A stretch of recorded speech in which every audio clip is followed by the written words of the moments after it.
Bueno, buenos días. Antes que nada, quiero darles la bienvenida. Yo soy la doctora Alejandra Aguzzi, profesora titular de Farmacología y Terapéutica A. Les doy la bienvenida al ciclo lectivo 2023. Y bueno, vamos a comenzar un poco a ver cómo vamos a desarrollar nosotros la asignatura para luego empezar a desarrollar contenidos. ¿Se ve bien la pantalla compartida? Sí, profe. Perfecto. Bien.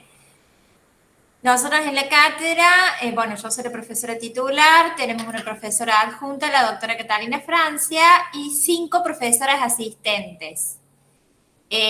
También tenemos un profesional asistente con fines de perfeccionamiento, la doctora Samantha Villalba, y este año tenemos 3 ayudantes alumnos que se los van a ir presentando en los prácticos las doctoras con las que estén. Lo primero que ustedes tienen que preguntarse al inicio del cursado de una asignatura es para qué se estudia esa asignatura. Ustedes dirán, ¿por qué estudio farmacología en odontología? ¿Y para qué vamos a aplicar estos conocimientos farmacológicos?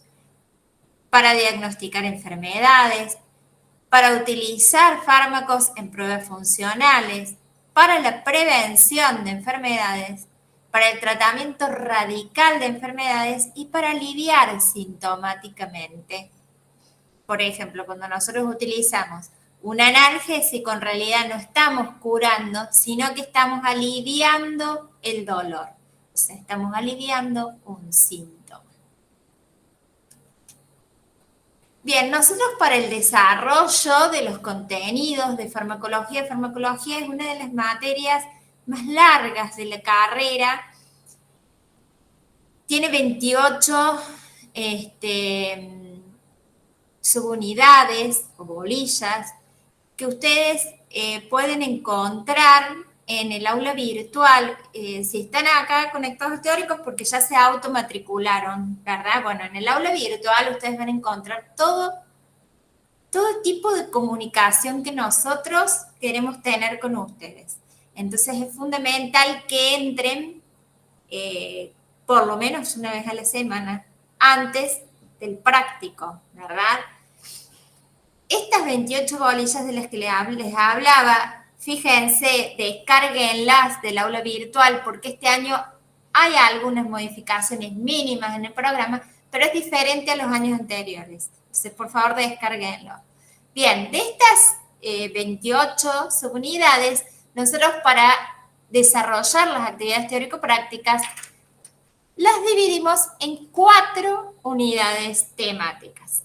En la primera unidad temática, que es la que vamos a empezar a desarrollar, vamos a ver todos los contenidos que hacen en la farmacología general básica, ¿sí? Esta farmacología general ustedes van a desarrollar, ya vamos a ver qué temas específicamente van a desarrollar. No sé si preguntaron algo, ¿no? Bien. Ahora lo vamos a desarrollar bien. ¿Qué vamos a ver en farmacología general? En la unidad 2 vemos farmacología del sistema nervioso, fármacos adrenérgicos, colinérgicos, estimulantes, depresores del sistema nervioso central. Y para analizar emergencias también vemos hemostáticos, antihistamínicos. En la unidad número 3 vemos farmacología y terapéutica del dolor y la inflamación. Y en la 4, farmacología de las infecciones y farmacología de tejido óseo. Al terminar cada unidad didáctica tenemos un examen parcial escrito. Ustedes van a encontrar, yo les voy a subir en el aula virtual, en el transcurso de esta semana, la guía de actividades teórico-prácticas, que ustedes la van a descargar, porque con eso van a trabajar en los prácticos, ¿verdad? Bien, en esta guía ustedes van a encontrar en la primera parte todo lo que es la modalidad de cómo se confeccionan, o sea, los parciales, que son semiestructurados, escritos, presenciales. Este año en particular se va a volver a dictar toda la asignatura de manera presencial, salvo las actividades teóricas. Bien. Nosotros, quería comentarles que al finalizar, en lo primero vemos farmacología básica y después ya vamos a ver la farmacología aplicada, o sea, la farmacología que nosotros podemos aplicar directamente en la clínica. Para poder comprender cada uno de los fármacos, tenemos que estudiar esta farmacología básica, ustedes ya lo van a ver, y al finalizar cada una de estas unidades, la 2, la 3 y la 4, tienen un cierre de unidad con resolución de casos clínicos, que también es evaluativo. Bien, y para esta resolución de casos clínicos nosotros utilizamos el proceso de la terapéutica razonada. Entonces definimos primero el problema del paciente, luego especificamos un objetivo terapéutico, o sea, ¿qué quiero conseguir con ese tratamiento? Después compruebo si este tratamiento que yo elegí es el adecuado. Comienzo el tratamiento, doy la información, las instrucciones y las advertencias al paciente, es decir, le digo qué efectos adversos puede esperar de esos fármacos. Y luego superviso el tratamiento y decido si lo detengo el tratamiento o no. La bibliografía de la cátedra, nosotros tenemos bibliografías obligatorias y sugeridas.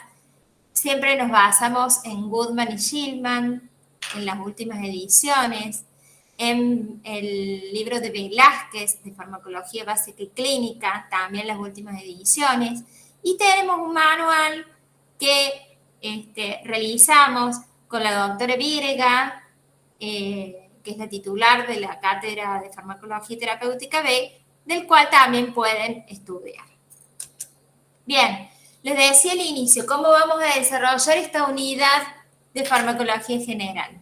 Lo primero que vamos a retomar en el desarrollo de cada uno de los temas son los conceptos previos. Los conceptos previos que ustedes traen es fundamental en farmacología. Ustedes van a ver en cada unidad temática, tomamos conceptos previos de las asignaturas que son directamente de contenido directo con la farmacología, como es la química, como es la fisiología, la anatomía patológica y la fisiología. Son fundamentalmente las materias correlativas, ¿sí?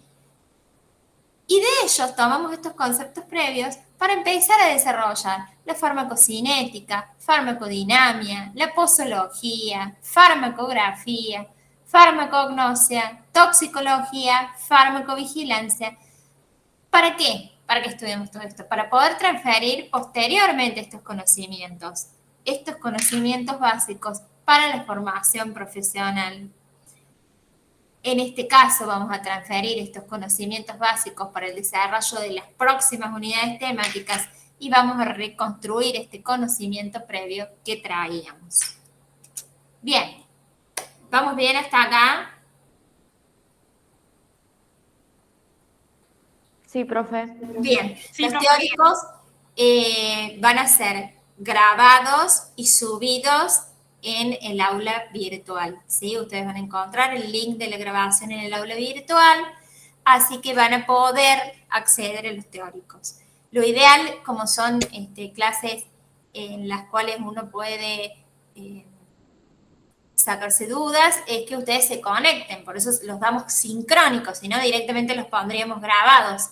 Se dan sincrónicos para poder lograr esta interacción conmigo o con quien dicte los teóricos, no todos los teóricos los dicto yo, y uno pueda ir sacándose dudas antes de llegar al práctico, que es donde terminan de analizar en profundidad cada una de las temáticas y pueden de esa manera aprender y apropiarse del conocimiento, ¿sí? Bien, la farmacología la vamos a definir como la ciencia que estudia el origen, las acciones y las propiedades de las sustancias que ejercen efectos sobre los organismos vivos.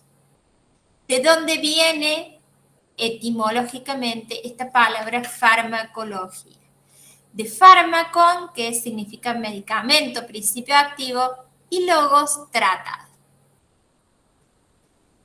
medicamento es una sustancia capaz de provocar en un organismo modificaciones funcionales mediante una acción química o física. Pero es importante reconocer que un medicamento no va a ejercer acciones distintas a las acciones que se desarrollan en el organismo. No crea acciones nuevas, sino que recrea acciones que se desarrollan fisiológicamente en el organismo. Es decir, estimulan, inhiben, suprimen, etc. Bien, la droga, nosotros cuando hablamos de droga a veces nos vamos a las sustancias psicoactivas. En la asignatura ustedes van a encontrar que constantemente hablamos de droga o principio activo y no hacemos referencia a las sustancias psicoactivas. Vamos a definir a la droga como cualquier agente químico que afecta los procesos fisiológicos o bioquímicos de los seres vivos, pudiendo producir efectos benéficos o adversos. Un fármaco o medicamento es una sustancia o molécula preparada que tiene distinta presentación, sólida, semisólida, líquida o gaseosa, ya lo van a estudiar, que al entrar en contacto con el cuerpo alteran, o sea, inhiben, estimulan, reemplazan funciones en los distintos órganos mediante las interacciones a nivel molecular o celular, buscando producir efectos paliativos o benéficos sobre los pacientes. Un fármaco o medicamento puede contener uno o más drogas o principios activos, ¿sí? Bien. El tóxico es una sustancia inorgánica que produce daño en los órganos o células. La farmacología va a estudiar el origen y la obtención de las drogas, las propiedades químicas y fisicoquímicas, su elaboración, conservación y dispensación, la aplicación de los fármacos en los pacientes, los mecanismos de acción y los efectos beneficiosos o perjudiciales que tengan los medicamentos. Y la farmacología tiene distintas áreas de estudio. Entonces vamos a encontrar la farmacognosia, que estudia el origen, las propiedades organolépticas, las características químicas y físicas de las drogas. La farmacoquímica, los procesos de obtención y síntesis, la relación estructura química-actividad. La farmacotecnia, que estudia el acondicionamiento del medicamento para lograr la eficacia. La etnofarmacología, que estudia las propiedades de las plantas y sus posibles usos terapéuticos. Es muy útil para investigar nuevos fármacos. La farmacodinamia estudia mecanismos de acción y efectos sobre el organismo. La farmacocinética estudia lo que el organismo le hace al fármaco, estudia todo el recorrido del fármaco desde que ingresa al organismo hasta que es eliminado. El fármaco, cuando es introducido al organismo, sigue todo un recorrido. Ustedes lo van a encontrar con esta sigla para poder recordarla. LADME, que es liberación de principio activo. Después lo vamos a desarrollar más profundamente. Absorción, distribución, metabolismo y excreción. Es todo lo que hace, lo que le pasa al fármaco desde que es introducido hasta que es eliminado. En cambio, la farmacodinamia estudia lo contrario, estudia lo que el fármaco, no lo que el organismo le hace al fármaco, sino lo que el fármaco le hace al organismo. Es decir, de qué manera interactúa con las moléculas del organismo y los efectos que se ponen de manifiesto por esa interacción. La farmacogenética estudia la genética molecular, los genes que determinan enfermedades y pueden modular efectos de los fármacos. Bien. Ustedes van a desarrollar, van a ver que en el primer práctico tienen que desarrollar 2 guías de trabajo teórico-práctico. En la primera van a ver todo lo que es la farmacología en general, las distintas áreas, lo van a estudiar en profundidad, lo van a desarrollar en los teóricos. Nosotros vamos desarrollando los contenidos de manera comprimida para que ustedes puedan después ampliar. Vamos a hablar específicamente de la farmacocinética hoy, que es el primer práctico. Dentro del primer práctico van a ver también este contenido. y es la rama de la farmacología que estudia lo que decíamos recién, el paso de los fármacos a través del organismo en función del tiempo y de la dosis. Entonces, ¿qué procesos va a comprender? La absorción, la distribución, metabolismo o biotransformación y la excreción de los fármacos. La farmacocinética se debe interpretar como un proceso dinámico, porque todos estos procesos se desarrollan de manera simultánea. ¿Cómo es esto? Nosotros tenemos que entender esto, no es estático, no va pasando de un compartimento a otro. El fármaco, cuando es introducido al organismo, sea por la vía que sea, ya vamos a ver las vías de administración, ¿cuál es el objetivo? Que se absorba, ¿sí?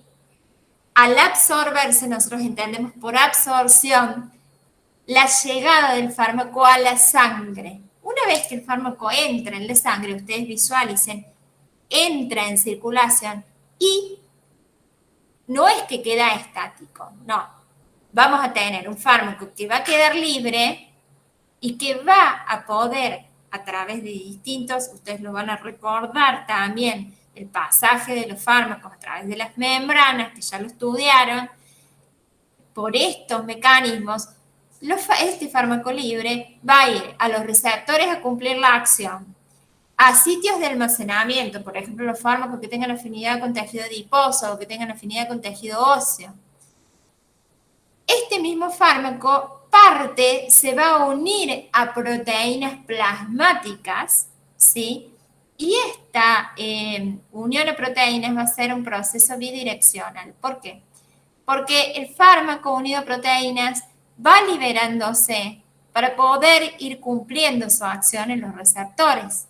Entonces, de esa manera, yo logro mantener fármaco constante en sangre, ¿sí? Bien, este fármaco libre es el que va a ir al principal sitio de metabolismo, que es el hígado, y que va también a permitir la excreción fundamentalmente a nivel renal, aunque ya vamos a ver que los fármacos también se metabolizan en otros sitios, que también se excretan por otras vías. ¿Se comprendió?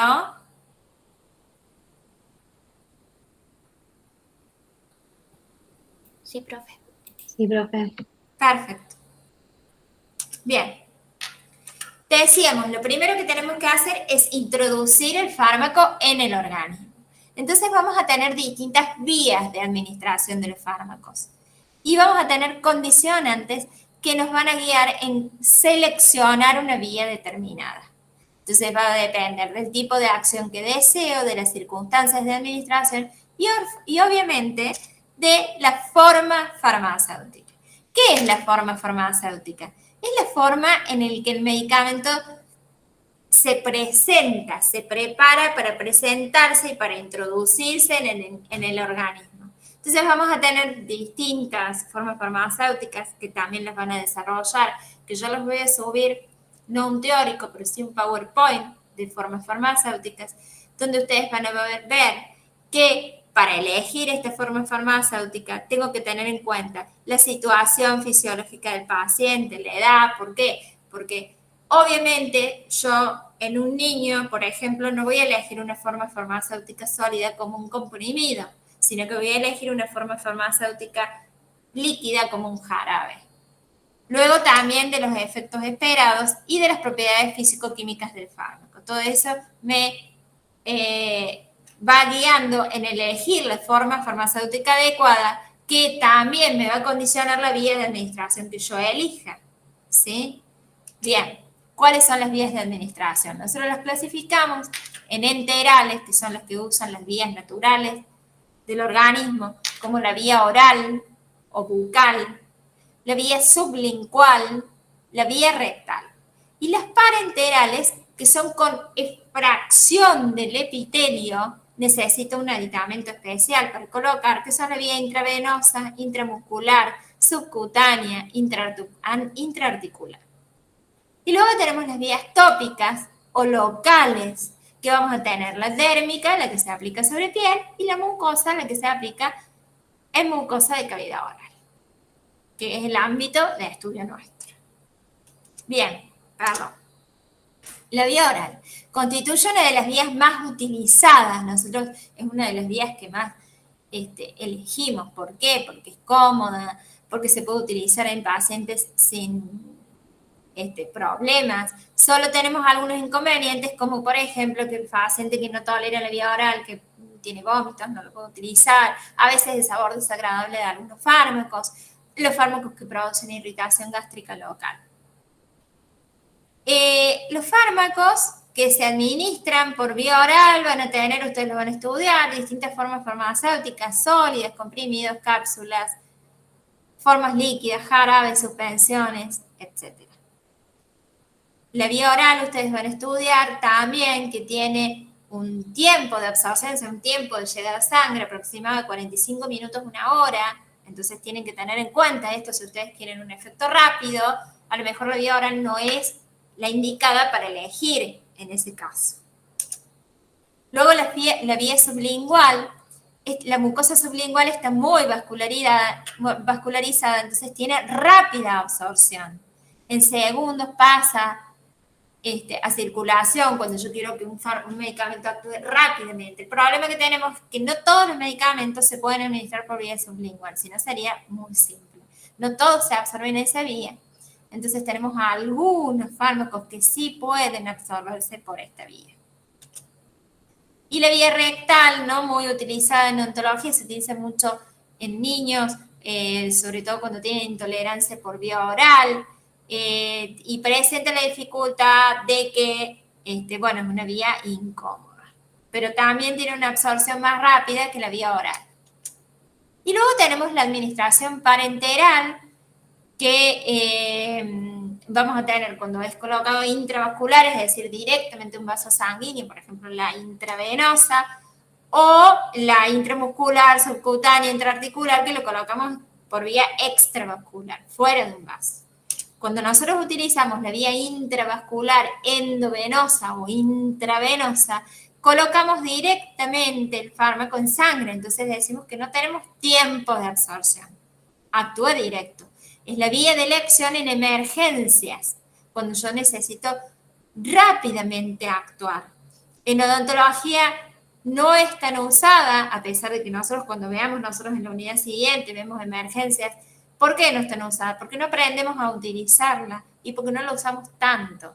Entonces, vamos a recurrir en odontología a otras vías parenterales, como por ejemplo la vía intramuscular, que tiene una absorción rápida, entre 15 minutos y media hora, es más rápida que la vía oral, va a depender de la irrigación de la zona, ¿sí? Nosotros es la vía de elección para sustancias que pueden colocarse en emergencias. Luego tenemos la vía subcutánea, que nosotros tenemos que la vía subcutánea que nosotros utilizaríamos el equivalente a la submucosa cuando utilizamos anestesias infiltrativas, por ejemplo. Cuando nosotros hacemos una anestesia infiltrativa, utilizamos una vía submucosa profunda. Entonces, sabemos que también tiene una acción rápida, ¿sí? La intraarticular se utiliza en el campo de la odontología en patologías de la articulación temporomandibular. Luego tenemos la vía inhalatoria. La vía inhalatoria se utiliza fundamentalmente en enfermedades respiratorias como el asma, es muy utilizada. Se absorbe directamente de los alvéolos pulmonares, pasa a los capilares de la sangre, entonces tiene una absorción rápida, ¿sí? Algunos los estudian dentro de las vías parenterales, porque pasar casi directamente a circulación, por eso algunos los estudian allí. Y después tenemos las administraciones locales que decíamos en piel o mucosas, muy útil para las lesiones en mucosa, en cavidad oral, cuando nosotros tenemos que tratarlas.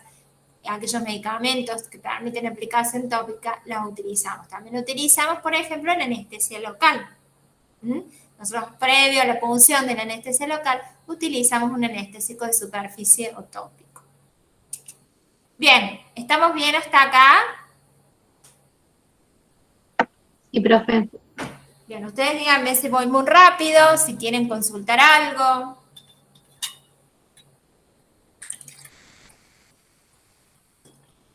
¿No? Bien. Vamos a ver entonces el primer paso de lo que es la farmacocinética. Una vez que yo elegí la vía de administración, la forma farmacéutica, el fármaco llegó a la sangre. Es decir, vamos a estudiar la absorción. La absorción es el ingreso de un fármaco en la sangre, para lo cual va a tener que atravesar distintas barreras biológicas. Y acá ustedes van a repasar en el teórico práctico, porque estos son conceptos que ya los estudiaron, los mecanismos de absorción, mecanismos de pasaje de sustancias a través de la membrana. Entonces recuerden un poquito la difusión pasiva, que era a favor de un gradiente de concentración, la difusión facilitada, la filtración por poros de la membrana, el transporte activo, la endocitosis. Entonces, el fármaco llega a la sangre. Pero bien, voy a tener distintos factores que me van a modificar esta absorción, esta llegada del fármaco a la sangre.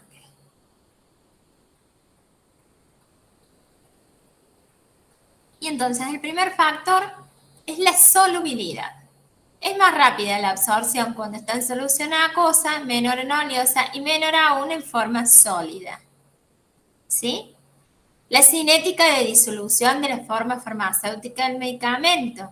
Entonces, va a depender, ¿sí? ¿Por qué la forma farmacéutica? Porque obviamente un fármaco que esté en una forma farmacéutica sólida se va a absorber más lentamente que un fármaco que está en una forma farmacéutica líquida, ¿sí? Por la disolución o la cinética de disolución. La concentración del fármaco, obviamente, a mayor concentración del fármaco, mayor absorción. La circulación en el sitio de absorción, de la misma manera, a mayor circulación, mayor absorción. La superficie de absorción, mayor superficie, mayor absorción. Por ejemplo, la mucosa respiratoria o la mucosa peritoneal, que tienen gran superficie, los fármacos se absorben muchísimo a ese nivel. La vía de administración también influye en la absorción, porque es lo que estudiamos recién. Obviamente, la vía de administración intravenosa es directa, uno puede constatar realmente la cantidad de fármaco que está ingresando, ¿sí? En cambio, en la vía de administración oral, nosotros ya vamos a ver que hay una parte que se va a perder hasta que llega a la sangre a veces. Cuando administra un fármaco por vía oral y tiene que pasar por lo que es el aparato gastrointestinal y tiene un primer paso por hígado donde se pierde parte del fármaco, entonces cuando llega sangre, si tuvo este primer paso hepático, voy a tener una cantidad de fármaco diferente a la que yo introducí en el organismo. Luego el grado de ionización del fármaco. Los fármacos en general son ácidos o bases débiles que van a estar ionizados, es decir, van a ser hidrosolubles, o no ionizados, es decir, van a ser liposolubles. ¿Sí? Al ser liposolubles, pueden atravesar las membranas y les resulta más fácil llegar a la sangre. Entonces los no ionizados atraviesan las membranas y llegan más rápidamente a la sangre. Y también el último punto que tenemos, que es uno de los factores más importantes que modifica la absorción, es el pH y el pK. Cuando ustedes estuvieron en química también estudiaron el pH, ¿sí? Y no sé si estudiaron el pK, pero se los cuento hoy, el pK es una constante de disociación. Es el pH del fármaco en el cual está el 50% ionizado y el 50% no ionizado. Es un valor constante de cada fármaco. Y ustedes saben que los distintos tejidos del organismo tienen diferentes pH. Por ejemplo, en mucosa oral, nosotros, en cavidad oral, tenemos un pH neutro, aproximado de 7. en condiciones normales. A nivel gástrico tengo un pH muy ácido, ¿sí? 1,5 a 3. A nivel del intestino, en la primera porción del intestino, que es donde se van a absorber mayor proporción de fármacos, tengo un pH alrededor de 5, 6. Entonces, ¿por qué es importante conocer el pH del tejido donde se va a absorber el fármaco y el pKa, que es la constante de disociación del fármaco? Porque mientras más cercanos estén los valores, o sea, el valor del pH del tejido donde se va a absorber y el valor del pKa del fármaco, mayor va a ser la absorción. Y entonces les voy a explicar esto con un ejemplo práctico común en la práctica ontológica. Es un error común. Y yo creo que una vez que veamos este ejemplo, lo van a comprender bien y no se lo van a olvidar más. Por ejemplo, en condiciones normales, nosotros decimos el pH en cavidad oral en condiciones normales es neutro, es un pH de 7. Y tenemos los anestésicos locales, que son fármacos que nosotros estudiamos, que utilizamos todos los días en nuestra práctica ontológica, son bases débiles, con un pKa cercano a 8, aproximado. Entonces, si ustedes ven el valor del pH del tejido, cavidad oral 7, y el valor del pKa del anestésico 8, son valores cercanos. El fármaco no va a estar el 50% ionizado, el 50% no ionizado, porque hay un poco de diferencia. Entonces vamos a tener, por ejemplo, un porcentaje, un 70-75 ionizado del fármaco y un 30-25 no ionizado. Ese 30-25% de fármaco no ionizado es el que va a cumplir la acción, es el que va a poder atravesar las membranas y va a cumplir la acción. ¿Bien? Y eso me alcanza para lograr el efecto anestésico, etc. Ahora, ¿qué pasa?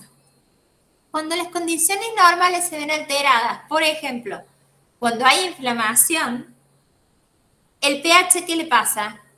¿Saben qué pasa en la inflamación con el pH? El pH desciende, llega a 5. Entonces, esta distancia aumenta. ¿Qué le pasa al fármaco? ¿Qué le pasa al anestésico local si yo tengo un pH de 5 y el pKa del anestésico local es de 8? Se ioniza más la molécula. Entonces ya no tengo más un 25-30% no ionizado. Tengo solo un 5% no ionizado y un 95% ionizado. ¿Cuál es el fármaco que me va a cumplir la acción? El no ionizado. Este 5% no me alcanza. Nunca voy a lograr el efecto farmacológico que estoy buscando. Entonces, es clásico clínicamente que yo veo, por más que aumente la dosis, por más que yo coloque una inyección de anestésico local tras otra, no voy a lograr el efecto anestésico. ¿Por qué? Porque tengo que normalizar el terreno, tengo que normalizar la inflamación para que el pH vuelva a los valores normales. Si yo no normalizo la situación clínica, esta situación de inflamación, no voy a lograr el efecto anestésico. Entonces al paciente no le va a tomar nunca la anestesia. ¿Se entiende? Es un caso común, muy común en la clínica odontológica. ¿Sí comprendió? Sí, profe. Y una pregunta, en ese caso, ¿cómo hacemos bajar la inflamación? Ponemos Bueno, ustedes van a ir estudiando los distintos fármacos, por ejemplo, si la inflamación está asociada a una infección, claramente tendrán que dar un antiinfeccioso los días previos, ¿sí? Antiinflamatorios, etc. Ya lo vamos a estudiar. Pero lo que sí tienen que quedarles claro que por qué no tiene efecto el fármaco. Por eso es tan importante estudiarlo. Acá pueden ustedes entender por qué es importante estudiar lo que es la farmacología básica, porque les lleva directo a la aplicación clínica. Si ustedes no aprendieran esto, a lo mejor pueden cometer el error de seguir intentando colocando anestesia cuando en realidad lo que tienen que hacer es normalizar la inflamación. ¿Sí? ¿Se entiende? Sí, profe. Perfecto. Bien. tienen que recordar, bueno, esto es un poco lo que decíamos, la mayoría de los medicamentos son de peso molecular pequeño, de carácter ácido o básico débil. Los fármacos que se disuelven suelen estar en forma ionizada. Entonces, las barreras celulares, que es la membrana celular, que es una bicapa lipídica, son permeables a las formas no ionizadas o liposolubles. Entonces, acá tienen que recordar que la forma ionizada es polar, es decir, tiene carga, y es soluble en agua o hidrosoluble. Y la no ionizada es menos polar y es liposoluble. Bien. Y esto es lo que habíamos recién en la relación del pK con el pH del medio. ¿Qué otros factores van a influir en la absorción de los fármacos? Los alimentos pueden disminuir la absorción del fármaco o pueden aumentarla. Entonces hay que estudiar específicamente las características físico-químicas del fármaco para ver si este fármaco tiene que ser administrado con las comidas o alejado de las comidas. La resistencia del fármaco al pH del estómago, porque hay fármacos que son destruidos por el ácido del estómago. Entonces, si son destruidos por el ácido del estómago, o elijo otra vía de administración, o se recubre, o sea, elijo un fármaco que tenga una forma farmacéutica con cubierta entérica. La cubierta entérica es una forma de cubrir un comprimido con una cubierta especial que hace que sea resistente a la acción de los ácidos, y entonces el fármaco, en vez de destruirse a nivel estomacal, puede llegar a nivel intestinal y absorberse. Luego tenemos esto que nombrábamos recién, que es el primer paso hepático. El fármaco en el tubo digestivo, antes de pasar a circulación sistémica, ¿qué hacen? A través de la vena porta llegan al hígado y se empiezan a metabolizar, ¿sí? En distintas proporciones. Y de allí llegan a circulación sistémica en distinta cantidad. ¿Ven? Cuando va a hígado, a través de o sea, acá tenemos las arterias del tubo digestivo, por la vena porta, llegan al hígado, se metabolizan y vuelvan en menor proporción. Bien, la distribución. ¿Qué es la distribución? O sea, el fármaco ya se absorbió, ya llegó a la sangre, ¿sí? La distribución es el proceso mediante el cual el fármaco incorporado por la absorción alcanza diferentes órganos o tejidos corporales a través de la circulación sanguínea. Ustedes tienen que recordar que cuando llegaba el fármaco a la circulación, va a quedar o libre, o sea, voy a tener una fracción libre o una fracción unida a proteínas, ¿sí? ¿Qué factores van a influir en la distribución del fármaco? El flujo sanguíneo, la permeabilidad de las vías o membranas al fármaco, la fijación a proteínas plasmáticas y elementos tisulares. La fijación a proteínas plasmáticas se puede dar por competición, o sea, se administran, por ejemplo, dos fármacos que tienen unión a las albúminas y los dos compiten para unirse a la albúmina y uno va a quedar afuera. La concentración del fármaco, mayor concentración, va a tener mayor posibilidad de unirse a las proteínas plasmáticas, la liposolubilidad del fármaco, pH, la composición electrolítica del medio, la concentración y el estado de proteínas, porque hay algunas alteraciones patológicas en las cuales las proteínas plasmáticas disminuyen, con lo cual tengo que conocer yo estas situaciones clínicas, porque puede ser que tenga mayor fármaco libre, y este fármaco libre puede llegar a producir toxicidad. Y después tenemos la distribución de los fármacos al sistema nervioso central, la barrera hematoencefálica, no es una barrera absoluta. Antes hablábamos de dos barreras, van a encontrar en la bibliografía vieja, que hablábamos de la barrera hematoencefálica, que es la que permite o no el ingreso de fármacos al sistema nervioso central, algunos pueden ingresar y otros no, y de la barrera placentaria. Hoy no vamos a hablar de la barrera placentaria porque sabemos que la placenta es totalmente permeable. Lo que se encuentra en circulación de la madre también se encuentra en la circulación del feto. Y luego tenemos otro factor que influye en la distribución, que es la redistribución del fármaco. ¿Qué es la redistribución? Cuando un fármaco es muy liposoluble, no llega a metabolizarse, puede seguir atravesando membranas y vuelve de circulación y sigue produciendo el efecto. Entonces, le es casi imposible metabolizarse, es casi imposible eliminarse. Bien, nosotros tenemos distintos modelos para estudiar la distribución y tenemos un modelo monocompartimental en donde el fármaco se distribuye en forma rápida y uniforme en todo el organismo como si estuviera formado por un único compartimiento que es el plasma sanguíneo.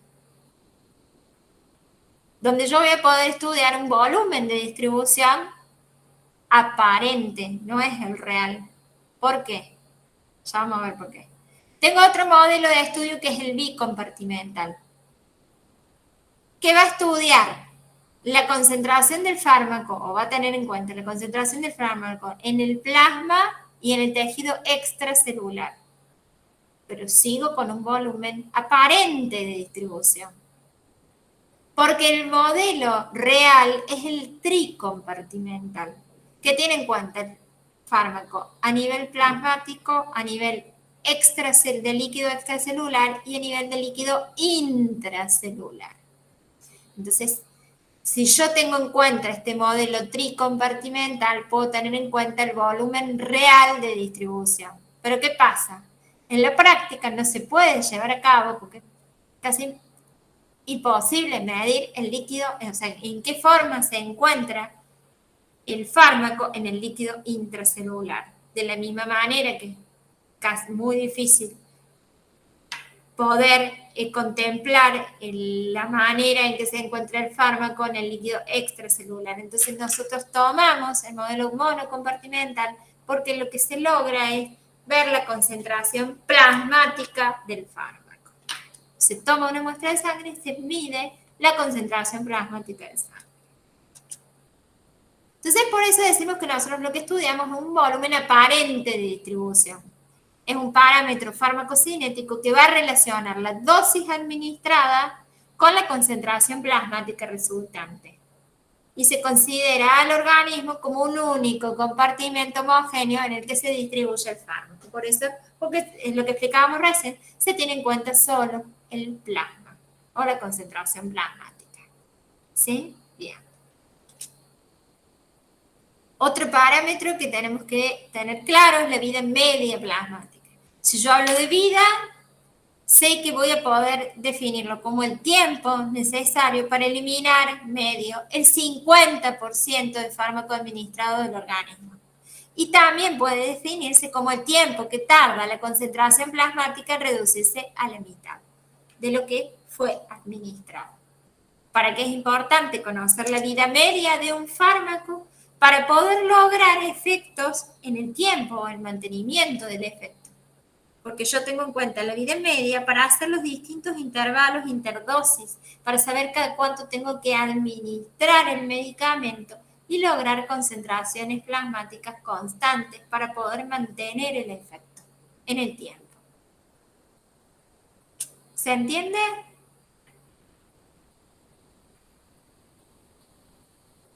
Sí, profe. Bien, acá un poquito algunos esquemas. El fármaco puede estar libre, la parte verde, o puede estar unido a proteínas, ¿sí? Lilas serían las proteínas plasmáticas y esto está en constante equilibrio. Lo ideal sería que a medida que se va liberando este fármaco, de acuerdo a su vida media, yo hago la próxima administración para mantener estos niveles constantes y lograr el efecto adecuado. El fármaco, en los tejidos donde hay un riego sanguíneo elevado, como cerebro, corazón, riñón, va a tener una distribución rápida y va a tener una distribución más lenta en piel, en músculo esquelético, en tejido adiposo. Bien. El proceso que seguía era el metabolismo. Ahora, recuerden que todo esto no es estático, es un proceso dinámico que ocurre simultáneamente. El fármaco es una sustancia extraña que ingresa al organismo. Entonces, ¿el organismo qué va a tratar de hacer? Va a tratar de eliminarlo. ¿Cómo hace para eliminarlo? A través del metabolismo.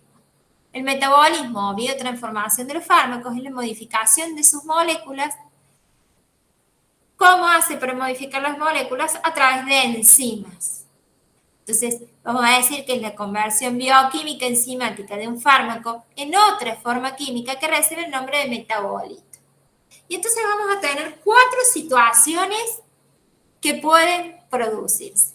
Puede ser que un fármaco ingrese activo al organismo, se metabolice y se elimine inactivo. Puede ser que ingrese activo, pase por el hígado, dando como resultado metabolitos que todavía tienen acción farmacológica, entonces los llamamos metabolitos activos, y tengan que volver a pasar por hígado para inactivarse, entonces siguen cumpliendo la acción, son por ejemplo fármacos con una vida media larga, como algunas benzodiazepinas, por ejemplo el diazepam, que pasan hasta 2 veces por hígado dando como resultado metabolitos activos y que siguen cumpliendo la acción, por eso tienen una vida media tan larga, hasta que al último pasan por hígado, se metabolizan nuevamente y estos metabolitos activos se inactivan, deja de cumplir la acción y puede ser eliminado. Esa era la segunda circunstancia. La tercera circunstancia es que ingrese inactivo, como por ejemplo como profármaco, y necesite pasar primero por hígado para activarse. Luego va a tener que volver a pasar por hígado para inactivarse y ser eliminado. Y la cuarta opción que puede ocurrir es que ingrese activo y se elimine activo, como es el caso de las penicilinas, que no se metabolizan. ¿Sí? Bien. Nosotros vamos a tener a nivel hepático, vamos a tener distintas reacciones por las cuales los fármacos se van a metabolizar. El órgano metabolizador por excelencia es el hígado, pero también vamos a tener enzimas que metabolizan los fármacos a nivel sanguíneo, como la pseudocolinesterasa plasmática, o a nivel de la luz intestinal, donde algunos fármacos se van a metabolizar por algunas enzimas que se encuentran a ese nivel. Entonces vamos a tener reacciones de biotransformación de fase 1 o reacciones no sintéticas, oxidación, reducción e hidrólisis, que van a producir metabolitos que pueden ser activos o inactivos, es decir, pueden seguir cumpliendo la acción o no. Y después vamos a tener reacciones de biotransformación de fase 2 o sintética, que es la conjugación con otras sustancias. Puede ser con ácido glucurónico, la sulfonación, etcétera, donde en estos procesos de fase 2 se producen metabolitos inactivos. Bien, ustedes en normas generales van a ver que en las reacciones de fase 1 se va a desactivar, va a haber un cambio en la acción, un metabolito que puede ser activo, y ojo, porque puede haber toxicidad, porque si el metabolito es activo y sigue en circulación, puede llegar a ser tóxico. Y a las de fase 2 carecen de actividad farmacológica y es cuando el fármaco ya está en condiciones de ser eliminado. 2 palabras rápidas porque para poder llegar a lo que es eliminación y cerrar el tema, después ustedes lo van a desarrollar muy ampliamente en el teórico práctico. De fase 1, recordar que las reacciones de oxidación se producen preferentemente en la fracción microsómica del hígado, ¿sí? Y las reacciones de reducción también se producen a nivel hepático. Las de hidrólisis se producen en plasma y en distintos tejidos. Y las de fase 2 ocurren, las reacciones de conjugación, en hígado y en otros tejidos. Importante tener en cuenta que la oxidación, ¿sí? Acá quiero llegar un poco. Estas reacciones de oxidación, que son de fase 1, se dan fundamentalmente en el citocromo P450. Que es una fracción, es como un conjunto de enzimas, ¿sí? Es el mecanismo más utilizado por los fármacos para metabolizarse.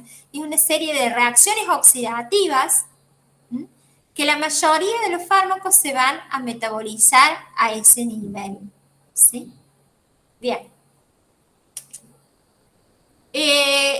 Hay numerosos citocromos P450, cada citocromo es específico para determinado sustrato y es importante recordar que puede ocurrir una inducción enzimática. ¿Qué es una inducción enzimática? Es que las enzimas microsomales incrementen la síntesis a través de la repetición de administración, incrementen la síntesis del fármaco y de esa manera se produce la tolerancia, que ya lo vamos a retomar a este concepto. La tolerancia es cuando el fármaco administrado a la misma dosis no produce el mismo efecto, sino que tengo que aumentar la cantidad de dosis. ¿Por qué? En este caso de inducción enzimática, es porque hay más enzimas que van a destruir al fármaco. Un ejemplo claro de la inducción enzimática es lo que ustedes conocen en la jerga como la cultura alcohólica. Una persona que habitualmente no toma alcohol, por ejemplo, toma a lo mejor una copa de vino y ya le produce un efecto de otra persona que está acostumbrada a tomar habitualmente alcohol y que a lo mejor siente el mismo efecto a la tercera copa de vino. ¿Por qué? Porque el alcohol produce inducción enzimática, induce tolerancia. ¿Se entendió?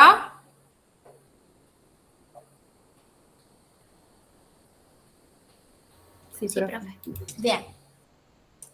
Vamos a seguir para llegar un poco a lo que es la excreción. Entonces, el último paso era la excreción. Fundamentalmente, los fármacos se eliminan por excreción renal, por 3 mecanismos, lo que es la filtración glomerular, la reabsorción tubular pasiva y la secreción tubular activa. Entonces, el fármaco pasa por el glomérulo, se filtra claramente cuáles son los fármacos que van a pasar a la luz del túbulo renal. Los fármacos que no están unidos a proteínas plasmáticas, claramente. Entonces, el que está unido a proteína plasmática va a seguir en la circulación. ¿Sí? Bien. ¿Qué otra cosa puede ocurrir? Bueno, acá tenemos la filtración glomerular, pasan todas las moléculas, con excepción de las que tienen tamaño muy grande o que están unidos a proteínas. ¿Sí? Bien. La secreción tubular. Va a tener una secreción pasiva o una secreción activa. Fundamentalmente, ¿para qué sirve la secreción tubular? Para eliminar sustancias que no fueron metabolizadas. Por ejemplo, las penicilinas se eliminan a nivel renal por secreción tubular activa. Entonces, a través de una proteína transportadora son eliminadas desde el capilar a la luz del túbulo, por ejemplo, por secreción tubular. ¿Sí? Bien. Sigamos un poquito la reabsorción tubular. ¿Qué pasa? Cuando llega a la luz del túbulo y el fármaco sigue siendo liposoluble, ¿qué le va a pasar? Va a atravesar la membrana y va a volver a circulación. No va a poder ser eliminado. Entonces, este fármaco liposoluble tiene que transformarse en hidrosoluble para que realmente pueda ser eliminado, porque si no, ocurre la reabsorción tubular. ¿Sí? Entonces, escuchen bien esto. En la eliminación de los fármacos, la relación entre el pH y el pKa del fármaco es al revés de lo que decíamos en la absorción.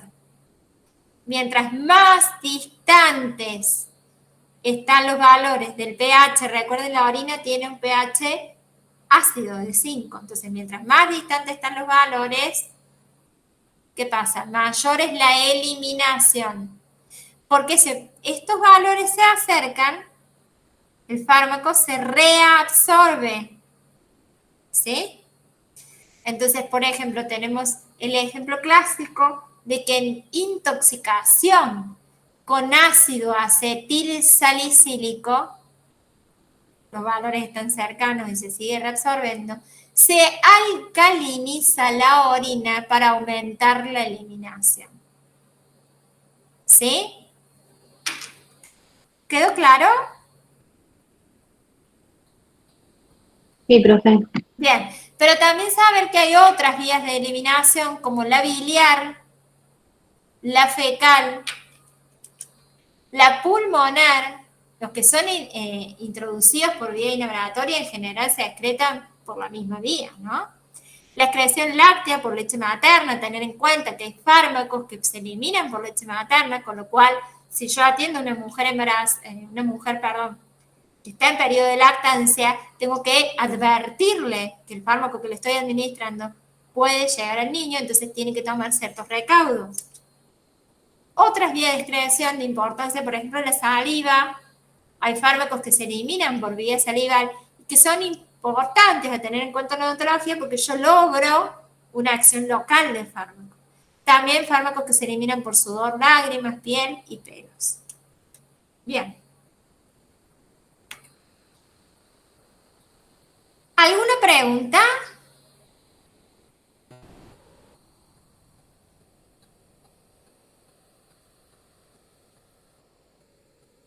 ¿Quedó todo claro? Ustedes en el primer teórico práctico van a desarrollar entonces toda la parte de farmacología general, lo que es introducción a la farmacología, y van a desarrollar farmacocinética, que es lo que vimos, ¿sí? Recuerden entrar periódicamente al aula virtual, por lo menos una vez a la semana. Otra cosa a tener en cuenta, que se los van a decir los profes, aquellos que cursan la materia los días lunes, que tienen práctico lunes de 9 a 12, van a ingresar un rato más tarde. Eso se los van a permitir las profes, ingresar un rato más tarde para que puedan escuchar el teórico de manera sincrónica, ¿sí? Entonces creo que van a entrar 9:30, después lo van a conversar con los profes. Yo les voy a subir entre hoy a la tarde y mañana las comisiones, cómo van a quedar, para que sepan en qué aula les toca y con qué profe a partir de la semana que viene. Bueno, y sepan que cualquier consulta me pueden hacer, van a encontrar mi mail en el aula virtual, así que cualquier consulta me la hacen por mail, y si no, se acercan a la cátedra lunes, miércoles o viernes por la mañana. Si no estoy en el local de cátedra es porque estoy en alguna reunión, nosotros estamos trabajando con el nuevo plan de estudio, siempre estamos trabajando en investigación, entonces a veces si no me encuentran, por favor mándenme un mail y concertamos una reunión, ¿sí? Bueno, espero que tengan un excelente año lectivo. Les deseo lo mejor. Nos vemos el lunes que viene en el próximo teórico. Gracias, profe. De nada. Gracias, profe. Chao, profe. Gracias, profe. Chao, profe, gracias.